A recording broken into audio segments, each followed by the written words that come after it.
আলুগুলোকে ভালো করে ধুয়ে এবার চাপিয়ে দিলাম কড়াইটা। কড়াইয়ে একটু তেল দিয়ে তাতে দেব কালো জিরে আর একটা শুকনো লঙ্কা।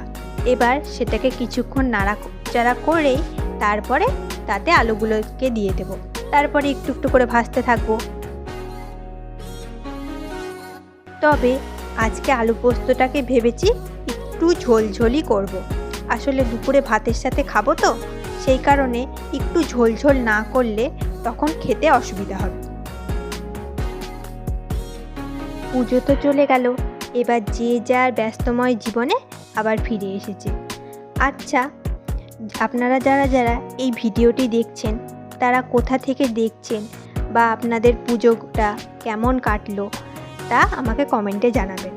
আসলে আপনাদের সাথে তো আমার সামনাসামনি দেখা হওয়ার উপায় নেই, তাই ভার্চুয়ালি আপনাদের সাথে যদি একটু পরিচয় করা যায় আর কি, তাহলে তো মন্দ হয় না বলুন। আপনাদের সাথে গল্প করতে করতে আমার রান্নাও প্রায় অনেকটাই এগিয়ে এলো। আলুগুলো প্রায় লাল লাল হয়ে ভাজা হয়ে এসেছে। এবার এটাতে দেব সেই বাটা পোস্তটা আর তার সাথে একটু জল। এরপরে ঢাকা দিয়ে দেব। এরপর তো আর কোনো কাজ নেই, এবার এটা আস্তে আস্তে ফুটতে থাকবে।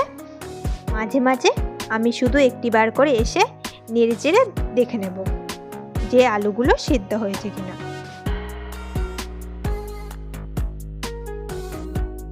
এদিকে ভাতটাও প্রায় হয়ে এসেছে। দাঁড়ান, এবার কড়াইয়ের ঢাকনাটা খুলে একটু লবণ দিই। তখন তো পোস্ততে বাটার সময়তেই লবণটা দিয়েছিলাম, আর লবণ দেওয়া হয়নি। এবার তাই একটু লবণ দিয়ে নেড়ে চেড়ে দেখে নেব আলুগুলো সেদ্ধ হয়েছে কিনা। যদি সেদ্ধ হয় তাহলে আর কিছুক্ষণ ফুটিয়ে নামিয়ে নেব।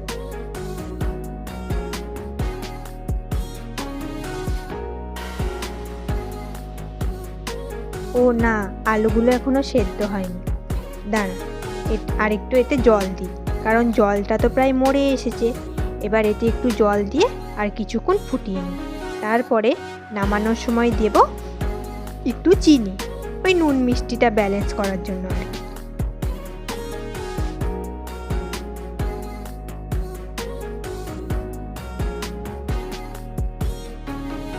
হ্যাঁ, এবার সুন্দর আলুগুলো প্রায় সেদ্ধ হয়ে গিয়েছে।